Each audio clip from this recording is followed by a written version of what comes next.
Halo anak-anak, kita jumpa lagi. Pada pertemuan kali ini, Bu Guru akan membahas tentang pelajaran PPKN dengan kompetensi dasar 3.1, yaitu mengenal simbol sila-sila Pancasila dalam lambang negara Garuda Pancasila. Baiklah anak-anak, mari kita mengenal kembali bunyi Pancasila dan lambangnya. Kalian siap-siap ya. Pancasila. 1. Ketuhanan yang Maha Esa. Lambangnya bintang. 2. Kemanusiaan yang adil dan beradab. Lambangnya rantai. 3. Persatuan Indonesia. Lambangnya pohon beringin. 4. Kerakyatan yang dipimpin oleh hikmat kebijaksanaan dalam permusyawaratan perwakilan. Lambangnya kepala banteng. 5. Keadilan sosial bagi seluruh rakyat Indonesia. Lambangnya padi dan kapas. Nah, anak-anak semua, hari ini kita akan fokus pada sila keempat, yaitu yang berbunyi kerakyatan yang dipimpin oleh hikmat kebijaksanaan dalam permusyawaratan perwakilan. Sila keempat dilambangkan dengan kepala banteng. Nah, anak-anak, perilaku yang mencerminkan sila keempat adalah musyawarah, menghormati pendapat teman, menghargai orang lain, dan sebagainya. Nah, agar kalian bisa paham tentang pengamalan sila keempat ini, mari kita lihat cuplikan video berikut ini. Selamat menonton anak-anak. Cerita tentang sebuah keluarga yang sedang berkumpul membicarakan tujuan piknik. Ada ayah, ibu, kakak, dan adik. Ayah membuka percakapan. Ayo anak-anak, kita liburan. Besok pikniknya kemana? Ke pantai saja ayah. Ke Ragunan ya? Bagaimana kalau ke rumah nenek saja? Wah, kok tujuannya berbeda-beda? Ayah jadi bingung. Kalau begitu, bagaimana kalau kita ikut saran ibu saja ke rumah nenek? Karena kita sudah lama tidak mengunjungi nenek. Setuju ya. Aku tidak mau. Aku maunya ke pantai. Pantai. Siti, tidak boleh begitu. Ayah, ibu, dan kakak sudah sepakat untuk ke rumah nenek. Siti seharusnya menghormati keputusan kita semua. Baiklah ayah, aku ikut saran ke rumah nenek. Yang penting kita piknik. Terima kasih ayah. Nah, begitu Siti. Itu baru namanya anak yang baik.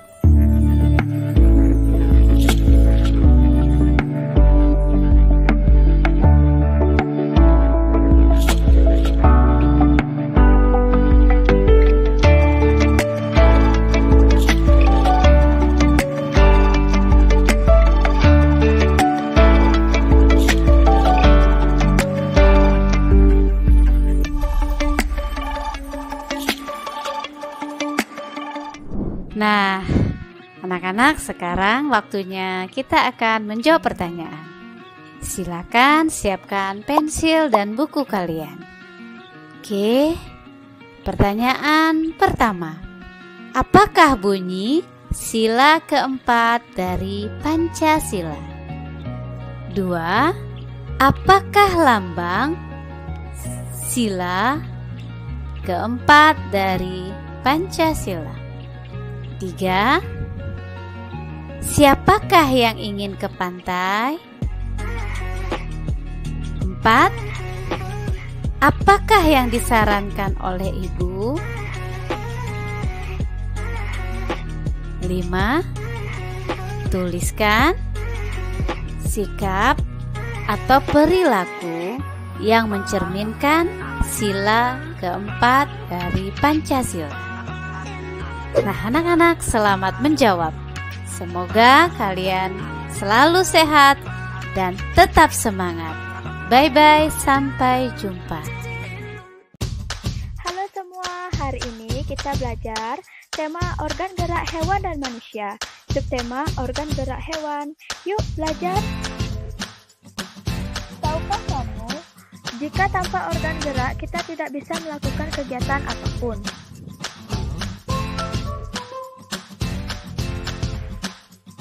Simak yuk penjelasannya.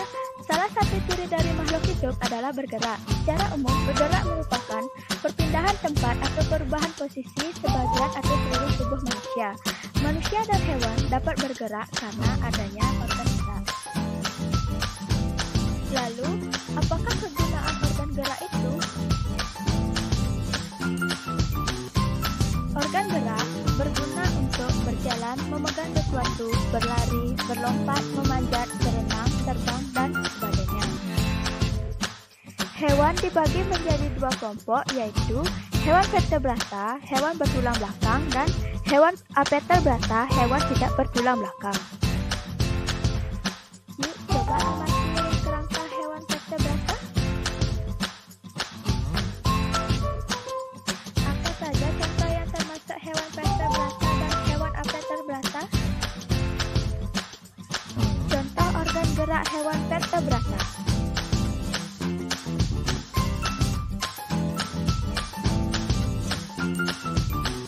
Contoh organ gerak hewan apetalbrata.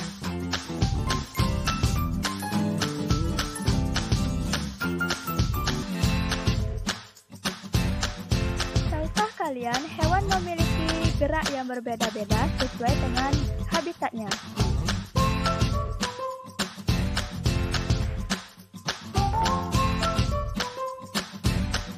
Simaklah gerak hewan sesuai dengan habitatnya.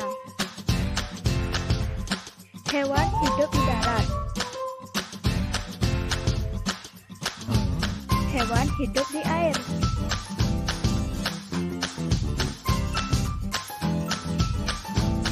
Coba perhatikan wacana berikut ini.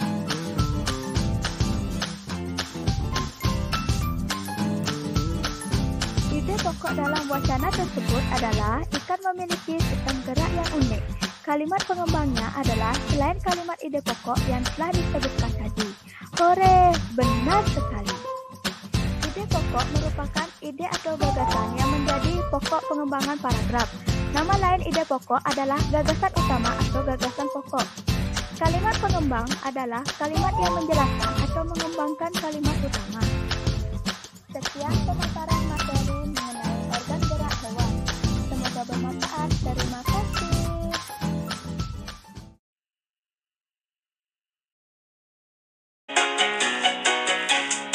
Halo, kali ini kita akan belajar tentang hewan vertebrata dan avertebrata. Agar lebih jelas, kita simak penjelasan berikut yuk. Coba perhatikan kedua hewan berikut. Ular. Ular memiliki tulang belakang. Salah satu ciri hewan vertebrata ialah memiliki tulang belakang. Dengan demikian, ular termasuk hewan vertebrata.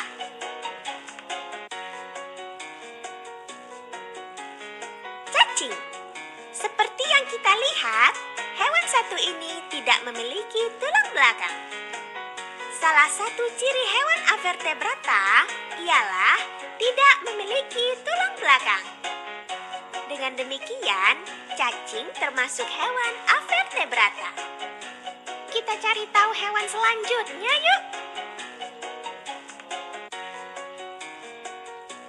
Pilih dan klik dua hewan yang ada di sini. Coba perhatikan, lumba-lumba memiliki tulang belakang. Maka, lumba-lumba termasuk jenis hewan vertebrata.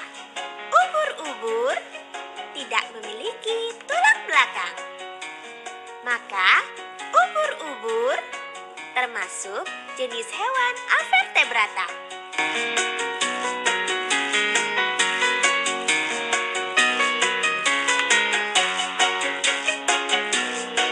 Coba perhatikan.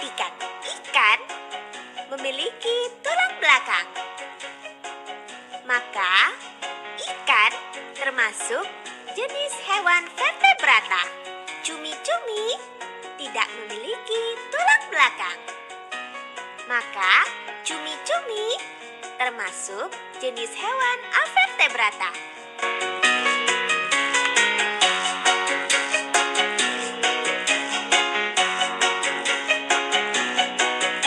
Coba perhatikan, kambing memiliki tulang belakang. Maka, kambing termasuk jenis hewan vertebrata. Bintang laut tidak memiliki tulang belakang. Maka, bintang laut termasuk jenis hewan avertebrata.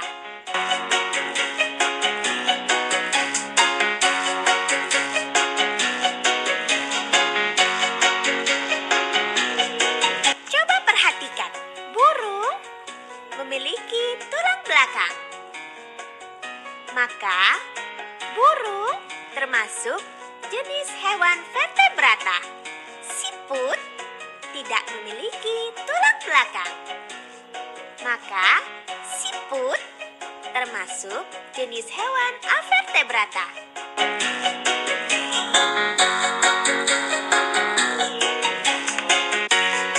Halo teman-teman, kita jumpa lagi di channel Pojok Kelas. Hari ini kita akan membahas tentang ide pokok suatu paragraf dari tema 1, subtema 1, kelas 5 SD, Mupel Bahasa Indonesia.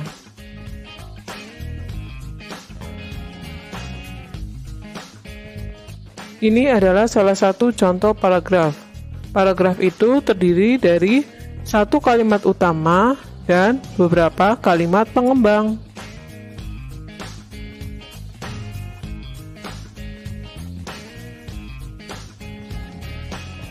Kalimat utama adalah kalimat yang berisi pokok pikiran utama atau ide pokok utama dan menjadi dasar untuk mengembangkan suatu paragraf. Letak kalimat utama ada yang di awal paragraf atau namanya deduktif, ada yang di akhir paragraf atau induktif, dan ada yang di awal dan akhir paragraf atau campuran. Jadi ada 3 macam ya teman-teman, yang di awal namanya deduktif, yang di akhir namanya induktif, dan yang di awal dan akhir namanya campuran. Otot disebut alat gerak aktif karena otot memiliki suatu senyawa kimia yang membuatnya dapat bergerak. Pada saat otot menempel pada tulang bergerak, otot tersebut akan membuat tulang bergerak. Pada paragraf tersebut terlihat bahwa kalimat utamanya berada di awal paragraf.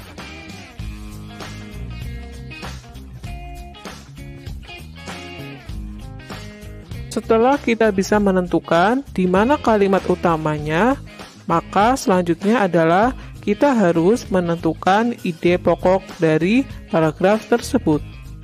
Ide pokok berada dalam kalimat utama. Ide pokok adalah gagasan yang menjadi dasar sebuah paragraf. Jadi, paragraf adalah pengembangan dari ide pokok. Ini adalah contoh dari paragraf yang di awal. Setelah kita bisa menentukan kalimat utama dari paragraf tersebut, maka selanjutnya kita cari ide pokok yang ada di dalam kalimat utama. Jadi, kalian dapat menemukan ide pokok di kalimat utama.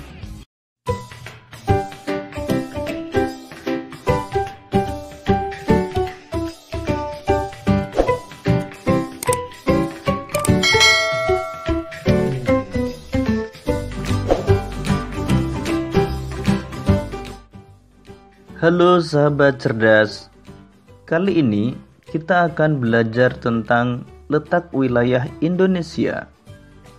Letak wilayah Indonesia terdiri dari letak geografis dan letak astronomis. Selain itu, kita juga akan belajar tentang pengaruh letak geografis dan pengaruh letak astronomis Indonesia. Letak geografis adalah letak suatu daerah atau negara dilihat dari kenyataan di permukaan bumi. Letak geografis biasanya dibatasi dengan berbagai komponen alam yang ada di bumi. Misalnya, benua, samudera, gunung, dan gurun. Berdasarkan letak geografisnya, Indonesia terletak di antara 2 benua dan 2 samudera. 2 benua tersebut adalah benua Asia dan benua Australia. Sedangkan 2 samudera yaitu Samudra Hindia dan Samudra Pasifik. Batas wilayah Indonesia. Sebelah utara, Indonesia berbatasan dengan Malaysia, Singapura, Laut Cina Selatan, dan Samudra Pasifik. Sebelah selatan berbatasan dengan Timor Leste, Samudra Hindia, dan Australia.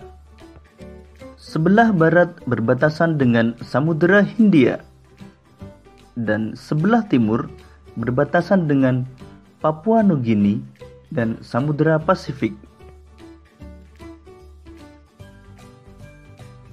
Letak astronomis. Letak astronomis adalah letak suatu wilayah berdasarkan garis lintang dan garis bujur. Garis lintang adalah garis khayal yang melintang di permukaan bumi dari barat ke timur. Sedangkan garis bujur adalah garis khayal yang menghubungkan kutub utara dan kutub selatan. Berdasarkan letak astronomisnya, Indonesia terletak di antara 6 derajat lintang utara sampai 11 derajat lintang selatan dan 95 derajat bujur timur sampai 141 derajat bujur timur. Pengaruh letak geografis Indonesia. Indonesia memiliki 3 iklim, yaitu iklim musim atau iklim muson, iklim tropis, dan iklim laut. Indonesia memiliki 2 musim. Kondisi cuaca di Indonesia dipengaruhi oleh angin musim yang berhembus tiap 6 bulan sekali. Hal tersebut menyebabkan Indonesia memiliki 2 musim, yaitu musim kemarau dan musim hujan. Indonesia memiliki keragaman budaya. Letak Indonesia yang berada di antara 2 benua, yaitu benua Asia dan benua Australia, atau berada di cross position, menyebabkan Indonesia memiliki keragaman budaya berupa seni, bahasa, peradaban, dan agama. Wilayah Indonesia sangat strategis. Indonesia berada pada posisi cross position atau persilangan antara 2 benua dan 2 samudera. Hal ini menjadikan Indonesia dilalui jalur perdagangan internasional baik dari laut maupun dari udara. Indonesia memiliki keanekaragaman hayati yang melimpah. Letaknya yang berada di kawasan tropis membuat Indonesia kaya akan hasil hutan. Indonesia juga memiliki keanekaragaman jenis flora dan fauna yang tidak dimiliki oleh daerah lain. Pengaruh letak astronomis Indonesia. Berdasarkan garis lintangnya, Indonesia berada di wilayah dengan iklim tropis. Hal ini menyebabkan Indonesia memiliki curah hujan yang tinggi, terdapat hutan hujan tropis yang luas, sinar matahari sepanjang tahun, dan kelembapan udara yang tinggi.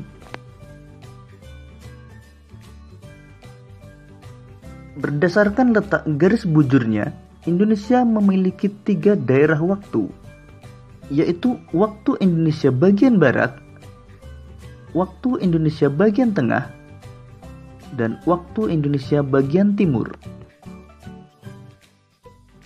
Demikian tadi materi tentang letak wilayah Indonesia berdasarkan letak geografis dan letak astronomis. Semoga video ini memudahkanmu dalam memahami materi tentang letak wilayah Indonesia dan pengaruhnya.